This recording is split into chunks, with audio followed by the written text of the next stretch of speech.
முதல் உலகப் போர், அப்புறம் 2வது உலகப் போர். முழு யூரோப்பே தீப்பிடிச்ச மாதிரி எரிஞ்ச நேரத்துல, நடுவுல ஒரு சின்ன நாடு, ஒரு துப்பாக்கி சுட்டு கூட இல்லாம எப்படி தப்பிச்சிருக்கும்? அதான் சுவிட்சர்லாந்து. இது வெறும் நடுநிலை நாடு கதை இல்லைங்க. இது பயம், புத்திசாலித்தனம், தயாரிப்பு, சில சமயம் சர்ச்சை இதெல்லாம் கலந்த ஒரு உண்மை கதை. நடுநிலைனா மக்கள் என்ன நினைப்பாங்க தெரியுமா? நாங்க எதிலும் கலந்துக்க மாட்டோம், யாரும் எங்களை தாக்க மாட்டாங்கன்னு. ஆனா உண்மை அதுவே இல்ல. சுவிட்சர்லாந்து சொன்னது, நாங்க யுத்தம் தொடங்க மாட்டோம். ஆனா தாக்கினா உயிர் போகும் வரை போராடுவோம்னு. 1914ஆம் ஆண்டு முதல் உலகப் போர் ஆரம்பம். ஒரு பக்கம் ஜெர்மனி, இன்னொரு பக்கம் பிரான்ஸ், இத்தாலி, ஆஸ்திரியா.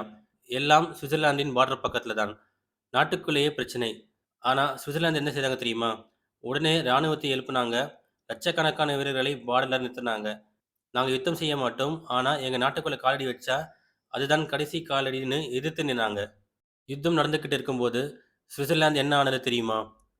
ஒரு பாதுகாப்பான இடம். அரசியல்வாதிகள், எழுத்தாளர்கள், போர் வேண்டாம்னு சொன்னவர்கள் இங்கே வந்து தங்கினாங்க. அப்போதான் ஒரு ரஷ்ய ஆள் சுவிட்சர்லாந்துல உட்கார்ந்து, இந்த யுத்தமே தவறுன்னு யோசிச்சாரு.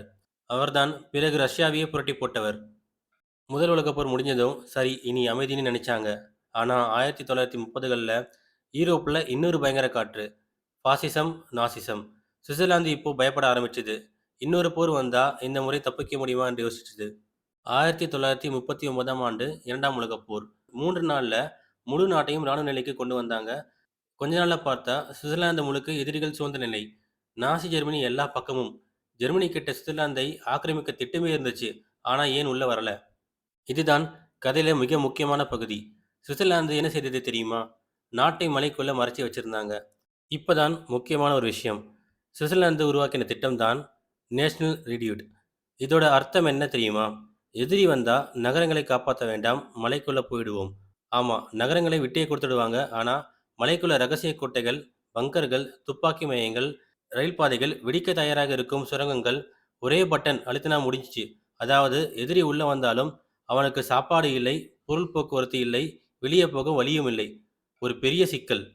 இந்த ஒரு பயங்கரமான பாதுகாப்பு கட்டமைப்பு தான் நாசிகளை உள்ள வரவிடாம தடுத்துச்சு. இப்ப நம்ம கேள்வி, இதெல்லாம் தெரிஞ்சு கூட ஜெர்மனி ஏன் தாக்கல? நாசி ஜெர்மனி போர் திட்டம் போட்டாங்க. ஆனா இன்னொரு சின்ன கணக்கும் போட்டாங்க. அடால்ஃப் ஹிட்லர் ஒரு விஷயத்தை புரிஞ்சுக்கிட்டாரு. சுவிட்சர்லாந்தை பிடிக்கலாம், ஆனா அதுக்கு செலவு அதிகம். நிறைய சிப்பாய்கள் சாவாங்க, நிறைய படைகள் சிக்குவாங்க. ஆனா கிடைக்கப் போறதோ பெரிய வெற்றி எதுவும் இல்லை. ஹிட்லர் சொன்னதா ஒரு வரி இருக்கு. Switzerland is a porcupine, you can eat it but it will hurt. அதாவது விழுங்கிடலாம், ஆனா வலி அதிகம். போரே வந்தா கூட ஒரே நாள்ல நாடு முழுக்கும் ராணுவம் மாறிடும். சுவிட்சர்லாந்துல ராணுவம் தனியா இல்லை, மக்களே ராணுவம். ஒவ்வொரு ஆணும் பயிற்சி பெற்ற சிப்பாய். வீட்டுக்குள்ளேயே துப்பாக்கி. போர் வந்தா ஒரே நாள்ல 8 லட்சம் பேர் ஆயுதத்தோட நிற்பாங்க. அதாவது நீ ஒரு கிராமத்துக்குள்ள நுழையிறேன்னா, அங்க இருக்கிற ஒவ்வொரு வீட்டுக்குள்ளேயும் ஒரு சிப்பாய் இருக்க வாய்ப்பு இருக்கு. இந்த ஐடியா எதிரியோட மனசுல பயத்தை விதைத்தது. 2ஆம் உலகப் போர்ல நாசி ஜெர்மனிக்கு ஒரு பெரிய பிரச்சனை இருந்துச்சு. அவங்களோட பணம், ரிக்ஸ்மார்க் யாரும் அக்செப்ட் பண்ணல. ஆனா போர் நடத்தணும்னா எண்ணெய், மூலப்பொருள், ஸ்பேர் பார்ட்ஸ் எல்லாம் வாங்கணுமே. அப்ப அவங்க என்ன பண்ணாங்கன்னா, பிடிச்ச நாடுகளிலிருந்து தங்கத்தை கொள்ளையடிச்சாங்க. சரி தங்கம் கையில இருந்தா போதுமா? இல்ல. அத பணமா மாற்றணும். அங்க தான் சுவிட்சர்லாந்து வந்துச்சு. நடுநிலை நாடு, உலகம் நம்புற வங்கிகள், சுவிஸ் பிரான்சுக்கு வேல்யூ. ஜெர்மனி தங்கத்தை சுவிஸ் பங்குக்கு கொடுத்து சுவிஸ் ஃப்ரான்ஸா மாற்றி அதை கொண்டு போருக்கு தேவையான பொருட்களை வாங்குச்சு. சுவிட்சர்லாந்துக்கும் இதெல்லாம் தெரியாம இல்லை. ஆனா நோ சொன்னா இன்வேஷன் ரிஸ்க், எஸ் சொன்னா நாடு உயிரோடு இருக்கும். அதனால தான் சுவிட்சர்லாந்து நல்லதால தப்பிக்கல, ஜெர்மனிக்கு அது யூஸ்ஃபுல்லா இருந்தனால தான் தப்பிச்சுது. அதனால சுவிட்சர்லாந்து தப்பிச்சது அதிர்ஷ்டத்தால மட்டும் இல்லை, அது பயத்தாலையும் இல்லை, அது தயாரிப்பால, திட்டத்தால. வந்தா எளிதா வெற்றி கிடைக்காதுன்னு எதிரிகளுக்கு உணர்த்தியதால. ஒரு நாடு தாக்கப்படாம இருக்கணும்னா அது வலிமையா இருக்கணும். அந்த வலிமை எப்பவும் தாக்குறதுல இல்லை, தாக்கினா விலை அதிகமாகும்னு எதிரிகளுக்கு புரிய வைக்கிறதுல இருக்கு.